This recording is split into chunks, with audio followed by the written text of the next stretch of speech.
budget de l'année 2019 présenté par Christian Vernet.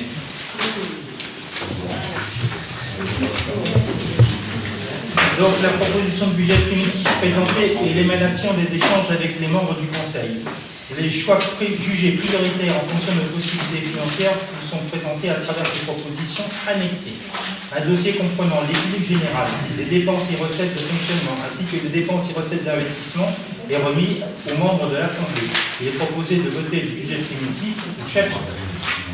Le résultat de l'exercice 2018 sont repris suite au vote du compte administratif 2018. Il est donc proposé au Conseil municipal d'approuver le budget primitif 2019 du budget principal, annexé tel qu'il est présenté, d'autoriser M. le maire ou son représentant à signer tout acte ou document nécessaire à la mise en œuvre de la présente délibération. Donc on passe au chapitre, si vous voulez bien.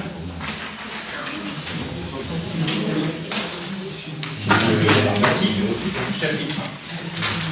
Donc en dépenses de fonctionnement, chapitre 011, donc on avait un BP à 832 768, on a un CA un BP à 2019 à 840 671. En 012, on avait un CA à 1 064 184 83, on a un BP à 1 128 773.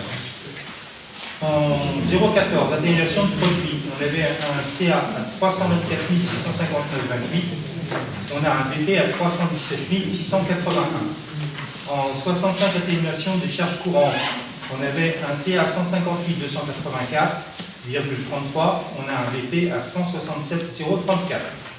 En charges financières, on avait un CA à 17 502,22, on a un BP à 16 500. En charge exceptionnelle, on avait un CA à 65 780,39, on a un BP à 107 570. En dépenses imprévues, on a mis 50 000 euros en 0,22. On a en 0,23 un virement à la section d'investissement, donc de 2 273 541,19. Opération de transfert entre sections, on avait un CA à 137 924, on a un BP à 33 000. Total de dépenses d'ordre, on avait un CA à 137 924,80, on a un BP à 2 306 541,19. Ce qui nous fait un total de dépenses de fonctionnement de 2 489 543,56 et un BP de 4 934 770. En recette de fonctionnement, donc en 013 atténuation des charges, on avait un CA à 50 480,37, on a un BP à 47 000. En 70, produits domaine de vente, donc on avait un CA à 207 582,32, on a un BP à 194 262. En 73, impôts et taxes, on avait un CA à 1 981 911,33, on a un BP à 1 884 864. En 74, dotation subvention, on avait un CA à 397 672,24, on a un BP à 370 000. En 75, autoproduit gestion courante, on avait un CA à 30 423,50,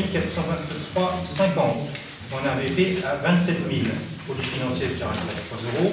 Et produits exceptionnels, donc on avait un CA à 135 550,28, on a un BP à 105 000 courants. Ce qui nous fait un total de recettes nettes, on avait un CA à 2 803 623,14, on a un BP à 2 628 229. L'excédent de fonctionnement reporté, donc on avait en 2018 1 992 461,61, on a un BP 2 306 541,19.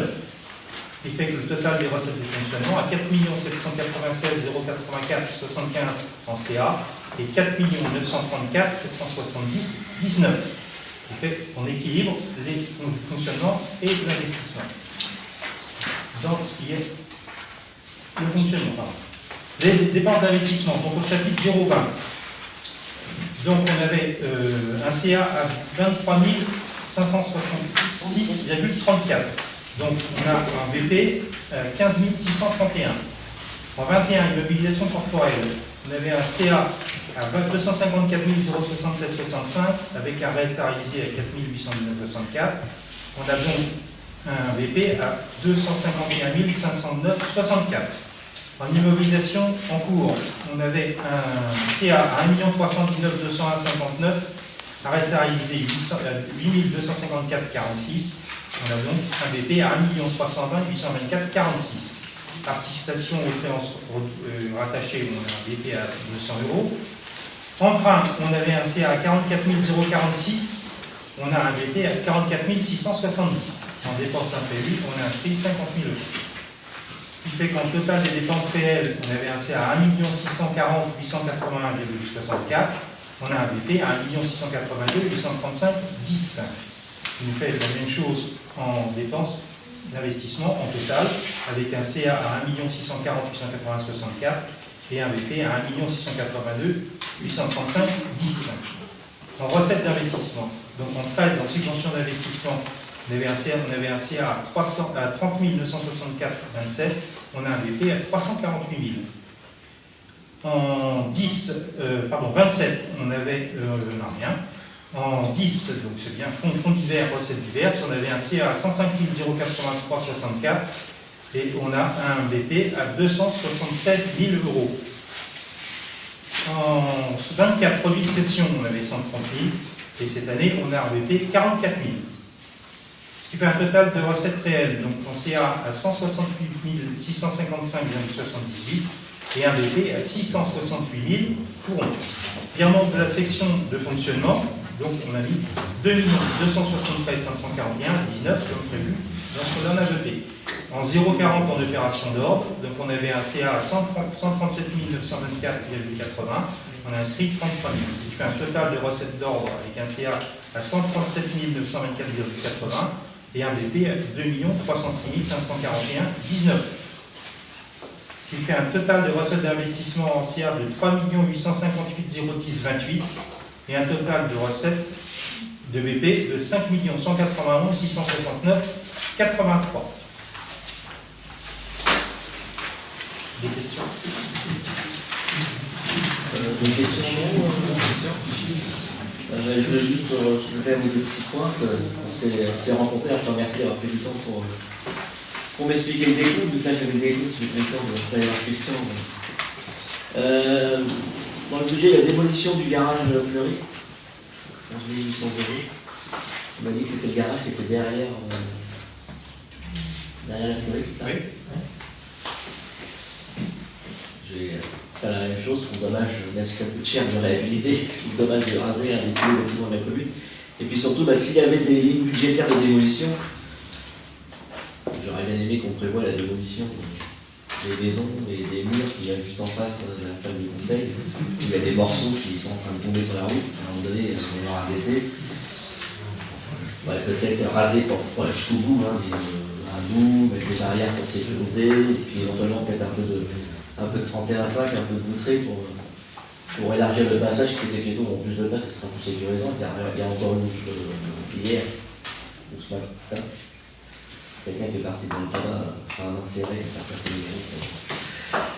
Donc, on pourrait peut-être permettre d'améliorer la sécurité des piétons au niveau du doigt. S'il y a des budgets pour la démolition, parce que c'est pareil, on ne peut non plus exploser les budgets un petit peu partout. Dans les chiffres, ce que je trouve dommage, c'est qu'on n'a toujours pas de directeur général des services à Arledard.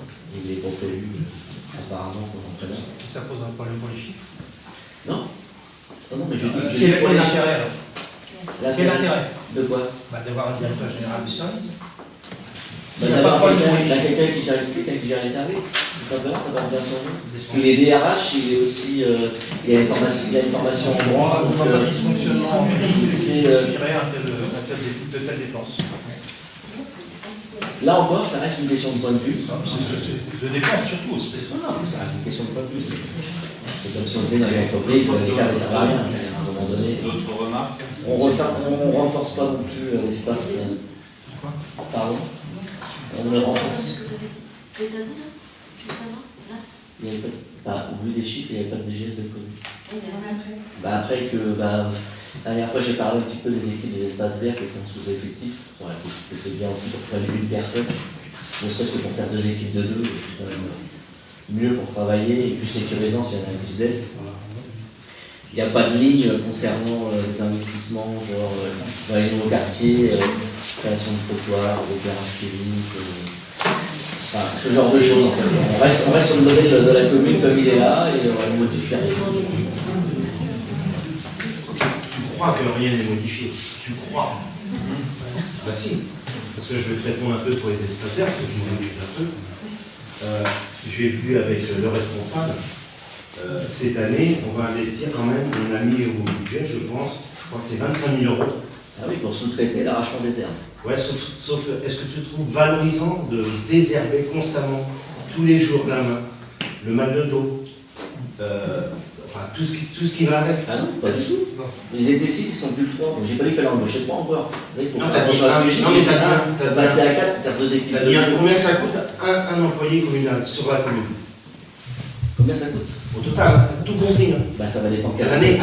Ça va dépendre quel employé, suivant Bah, l'ancienneté qu'il a, prends la base, le statut prends la base. qu'il a, et tout ce qu'il a. Le statut de débutant. À partir de là, je sais pas Bah, forcément dit non plus qu'il fallait prendre un Il débutant. faut tout calculer, comme dit Samuel. Quand on a fait les comptes, on a regardé partout. Et aujourd'hui, on ne va pas dire qu'on embauche pour embaucher. Voilà. Donc on met 25 000 € pour ça. Bon, il y a des compétences qui sont logement métropole, hein, je pense, en éclairage public. Le bâtiment à démolir fait partie des discussions pour l'aménagement du centre de compétences logement métropole. Donc c'est des vrais sujets, mais il y a des compétences aussi qui sont importantes à bien tenir compte. Le trottoir également. Donc voilà, on y travaille parce que l'idée, bien sûr, c'est d'avoir le maximum de travaux sur la commune, c'est bien entendu. Et après, c'est vrai qu'on tient compte aussi de cette difficulté de travail. Il y a des choix qui sont faits et des choix pour être faits. Je rappelle que le désherbage, on est à 0 phytosanitaire, donc on n'a plus le droit d'employer. Pour enlever les herbes, il n'y a qu'une solution. Il y en a pour 5 ans, c'est ou la main, ou alors il y a des sociétés qui proposent. Cette année, on va essayer de faire un choix là-dedans. Ça ne sera peut-être pas un choix définitif, mais on va faire un essai.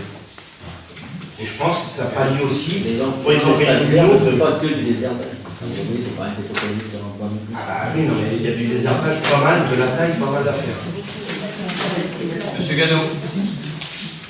En ce qui concerne le budget primitif, vous suivez la même ligne que les années précédentes, c'est-à-dire une hausse de toutes les dépenses, charges de personnel, frais de maintenance, sans oublier les charges de caractère général, qui augmentent de 15%.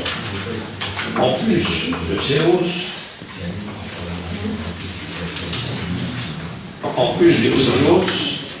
qui concernent directement...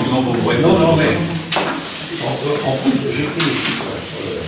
En plus de ces hausses qui concernent directement la commune, on peut constater que votre équipe n'est pas oubliée non plus, puisqu'au compte 6531, encore lui, intitulé Indemnité du maire et des adjoints, vous vous attribuez une augmentation qui dépasse le plafond autorisé par la loi.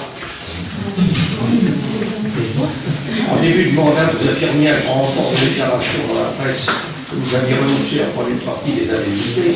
Je vous demande donc de revoir le point dans le budget et d'y inscrire la somme légale autorisée.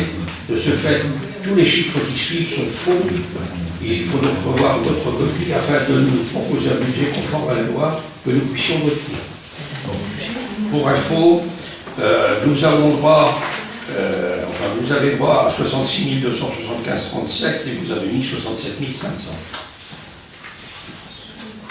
C'est peut-être le caractère très primitif du budget. Alors. Comment? C'est peut-être le caractère très primitif du budget. Non mais, de toute façon, monsieur Gadot... Non, mais on connaît ces chiffres-là depuis pas de janvier. Non mais, je suis d'accord. On travaille, bien entendu, quand on fait un budget primitif, on est obligé d'équilibrer fonctionnement, investissement, etc. Et on ne peut pas, comme dans d'autres structures, dégager tout de suite le résultat qu'on peut faire. Hein, c'est une vraie difficulté. Quand tout à l'heure on disait de 300 000 € de résultats pour 2018, on ne peut pas dire tiens, on a envie de faire 300 000 € de résultats pour 2019, donc on va faire des comptes qui montrent 300 000 € de résultats. Ça se fait dans des structures privées, ça ne se fait pas dans les structures publiques. Donc on est obligé d'équilibrer les comptes comme si on dépensait tout. Et notre travail à nous, forcément, si on dépense tous, c'est d'essayer en fin d'année d'avoir un résultat qui permette d'être affecté comme on est là. Et donc forcément, ce travail d'équilibre suppose que peut-être il y a une pondération de tous les comptes qui permettent d'avoir un équilibre complet pour que ce résultat soit réparti dans des dépenses en espérant qu'on n'ait pas à le dépenser. Donc forcément, il y aura toujours, et je l'espère, parce que les années où il n'y aura pas ça, ça veut dire qu'on n'aura pas fait une bonne année, on est toujours plus d'inscriptions. Si vous avez relevé peut-être un montant erroné pour les indemnités des élus à 200 et quelques euros près, soyez rassurés, ce que toucheront chacun des adjoints, ce que toucheront chacun des adjoints au maire sera cohérent par rapport à la limite maximum, il n'y aura pas d'incohérence, il y en a jamais eu. Et quand vous dites qu'on a démontrer qu'on ne prenait pas l'enveloppe complète, c'est vrai, parce que je rappelle que chaque adjoint avait pris l'engagement de prendre 10% de moins que ce qui était possible dans une commune comme la nôtre. Et moi, en tant que maire, j'étais sur 20% de moins que ce qui est possible. Et c'est vérifiable, et je suis sûr que vous pouvez vérifier. Oui, bien sûr, oui, je suis d'accord. C'est un choix par rapport au délai. Donc là, si on a mis 66 500, c'est tout rond, c'est peut-être un travail qui avait été fait pour mettre une somme, et si vous avez la précision, forcément, elle sera à vérifier, à ne pas dépasser, mais vous faites bien de la porter. À rectifier, parce que normalement, ça casse les chiffres derrière. Si je regarde, on a un PP de l'année 2018 qui était à 67 Oui, qui était déjà trop aussi. Il a été dépensé, et on avait il a été et dépensé 65 millions. Oui, c'est sur le principe du budget. ça n'avait pas rejeté le budget, je comprends bien. C'est uniquement dans le principe du budget. C'est une façon qu'on aurait d'augmenter nos actions. C'est quand même été Mon rôle, c'est comme de ça. faire remarquer que je ne fais pas bon. On a fait comme remarquer que c'était peut-être Non, monsieur Gadot n'a jamais de mauvaises intentions. Vous allez Je n'en doute pas. Sur la façon de présenter les comptes de la commune, nous constatons que vous restez sur la ligne adoptée en septembre 2014. En effet, dans le bulletin municipal de 2014, vous indiquez, après le temps de l'analyse de tous les dossiers, il s'avère que la situation financière de la commune est beaucoup plus préoccupante que nous ne l'avions imaginé. Vous ne travaillez pas, je pense. Pourtant, vous affirmiez pendant la campagne électorale que contrairement à André Bodin, qui envisageait de commencer par faire un audit des finances communales, votre équipe l'avait réalisé elle-même et donc que cela ne serait pas nécessaire. Vous seriez-vous trompé dans votre audit? En janvier 2015, vous affirmiez que notre équipe est chaque jour mobilisée à redresser nos finances.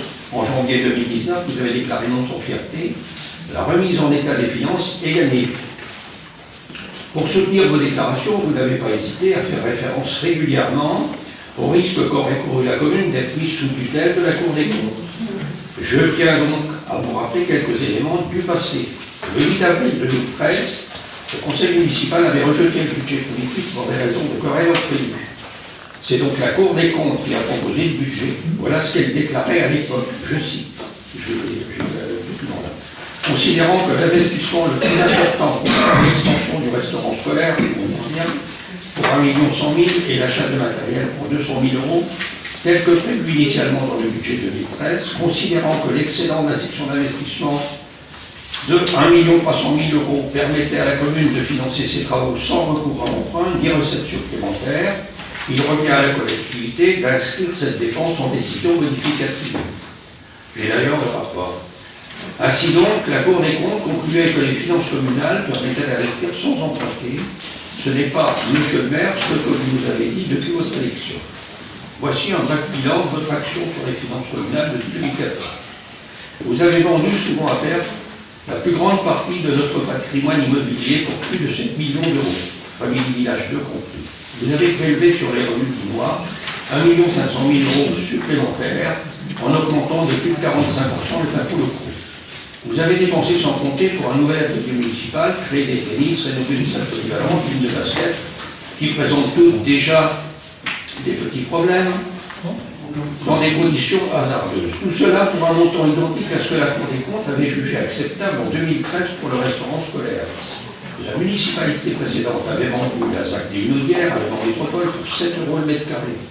Vous avez, vous, bradé la ZAC du Grand Plessis à 1 € le mètre carré. Difficile de faire moins cher. Je constate que vous allez laisser la commune sans aucun patrimoine immobilier et avec des comptes à peu près aussi dégarnis que ceux que nous avions. De plus, à chaque allocution, vous présentez en faveur des finances de la commune, à laquelle vous auriez réussi à éviter la mise sous tutelle par la Cour des comptes. J'émets la plus grande réserve sur ces menaces de la Cour des comptes, car non seulement vous ne nous en avez jamais parlé au conseil municipal alors que la loi exige, et je vous ai demandé par courrier le 22 janvier dernier, le 6 mars, une copie de vos échanges avec la Cour des comptes. À ce jour, n'ayant aucune réponse de votre part, je me permets de mettre en doute la véracité des informations. Chacun comprendra que nous ne pouvons accepter de tels agissements et nous allons donc nous retirer du vote de cette délibération. Quand vous dites nous, c'est qui? Pardon? C'est qui nous? D'accord, quand vous mettez la même liste, je voulais savoir qui vous représente. Allez voir. Non mais c'est ça va. Vous auriez pu deviner. Comment? Vous auriez pu deviner. Je ne sais pas comment les choses avancent, monsieur Alors, c'est des cours, les annoncer. Bon, écoutez, c'est une déclaration qui reprend plein de choses. S'il fallait que je réponde sur tous les points, on pourrait passer des heures. C'est votre interprétation des choses. Juste une remarque, quand vous dites 7 millions de ventes à perte et que vous mettez les terrains de Family Village dedans, les terrains n'ont pas été vendus à perte à Family Village et représentent la plus grande partie de tout ça. Donc, je vois bien votre volonté de maximiser l'ensemble des points qui vous permettent de mettre en avant votre argumentaire, et je comprends que vous ayez ce jeu-là dans la place qui est la vôtre, donc après chacun pourra interpréter les choses. Voilà. Bon, écoutez, très bien, je prends acte de votre déclaration. Donc vous quittez le conseil municipal jusqu'à son terme, on est d'accord? Jusqu'à la fin. D'accord, ok, très bien.